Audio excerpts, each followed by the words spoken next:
Et le tout dernier point, la cerise sur le gâteau, c'est le fait que, naturellement, le cycle. Tous les 4 ans, Bitcoin prend beaucoup de valeur au moment du halving et se casse la figure après 1 ou 2 années de performance.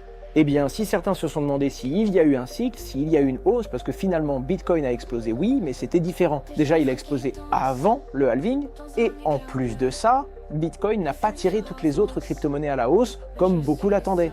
Si certains n'ont pas eu l'impression d'avoir un bull run, certains se sont dit qu'il n'y aurait peut-être pas un bear market. Voir Bitcoin s'effondrer violemment, tirer avec lui l'Ether et le reste du marché, ça fait confirmer à certains qui disent les cycles étaient certains, c'est la fin du cycle, on l'a vu, le marché se casse la figure et ça repartira d'ici 2 ans. Ça remet donc une pièce dans cette machine et ça relance des débats interminables sur les réseaux. Bref, vous l'aurez compris, c'est un mouvement de panique assez fort et c'est une remise en cause pour certains qui disent moi j'avais du Bitcoin comme étant de l'or numérique, je ne veux pas que mon or numérique perde autant de valeur. Pour le coup, la volatilité était très forte, même si Bitcoin reste à peu près 50% de la valeur de son top à plus de 125 000 $. Historiquement, il a de moins en moins de volatilité, mais ça faisait longtemps que Bitcoin n'avait pas été au cœur d'autant de portefeuilles, et c'est surtout la première fois que Wall Street et les institutions sont rentrées massivement sur Bitcoin et se sont pris une claque qu'en tant qu'investisseur crypto présent depuis 2016, j'ai connu plusieurs fois et que nombreux d'entre vous, qui me suivent depuis longtemps, connaissent également.